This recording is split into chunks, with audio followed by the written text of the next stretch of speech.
going, everybody? So we have a fun review today as we're talking Jurassic World Rebirth. Finally, we've hit the big blockbusters of the summer movie season. Jurassic World, Fantastic Four, and Superman. While I have been very excited to watch all three of these, if I had to pick one, I definitely think Rebirth would have been my least anticipated of those three films. Not because the material looked bad, I actually thought the trailers were pretty solid, but these Jurassic World sequels are very much divisive as far as quality from entry to entry. 5 years post Jurassic World Dominion, an expedition braves isolated equatorial regions to extract DNA from 3 massive prehistoric creatures for a groundbreaking medical breakthrough. Side note, how cool is it that Jurassic World Rebirth ended up being the mystery movie? Generally, I don't really enjoy going to those. I've only been to 2. There was one major thing that instilled confidence in me as far as this new era for Jurassic, and the potential for it to start it on the right foot is Gareth Edwards being the director here. Gareth Edwards has directed several movies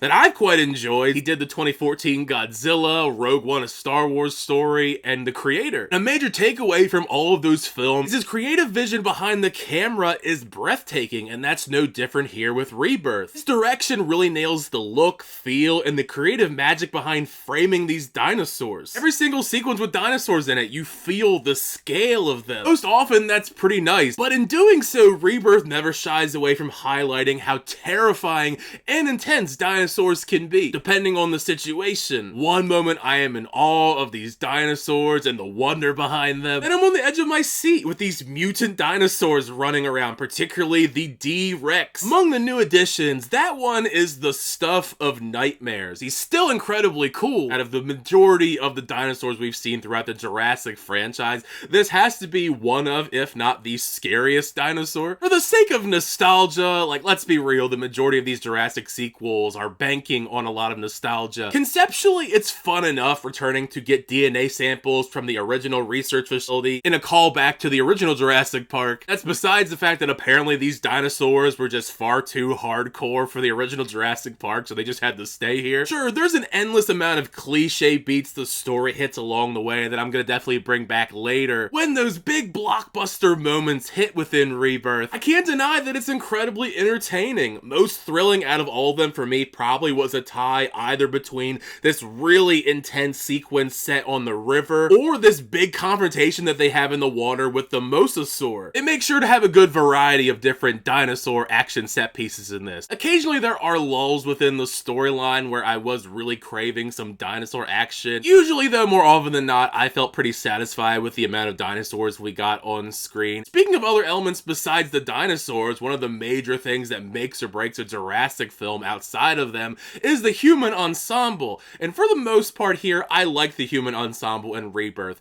Initially, I was kind of in the middle about them. They're not particularly great very early on, but over the course of the story, they did sort of win me over. Since it's felt like a lifetime has gone by since we've seen him on screen, it was just a delight to see Mahershala Ali in a big theatrical movie once again. Among the 3 main characters, he was probably my least favorite, but he still had a lot of fun stuff to do with the screen time he had. Now, will we see him next actually portraying Blade within the MCU? That is the real question. I've mentioned this before, but ever since I saw Wicked Part 1, I have grown quite fond of Jonathan Bailey as an actor. He continues to exude so much charm with his character in Rebirth. It's a kind of character we've seen time and time again within the Jurassic franchise, but does his best with the material that's given to him. The best of them all, to no surprise, Scarlet Johansson. She anchors the entire film quite well. Whether or not she's forced into action and taking charge, or even having a few more earnest moments sprinkled into the narrative, I thought she was excellent. Admittedly, as far as the story for Rebirth goes, I guess technically it's 2 stories that are happening. It's fun enough to follow along with, moving from each big dinosaur set piece to the next. Overall, the story for Rebirth comes across pretty safe. If I had to guess, more than likely because this is them trying to bring back the Jurassic franchise once again, the people in charge at Universal didn't want to take any real big swings creatively to progress the overall story. Because as far as moving the overall plot of the franchise forward, Rebirth really does not move, like, at all. So instead, plot-wise, they hit the expected Jurassic movie beats in a fairly predictable fashion. Certainly one of those situations where they're gonna wait and see on potentially where we go with the franchise in the next installment, whenever that may be. And also who it's gonna be with. For all we know, it could be with this cast. They could bring back Chris Pratt and all of them as well. Also, they try and introduce this dinosaur named Dolores. Don't get me wrong, I feel like such a Scrooge kind of downplaying this dinosaur, because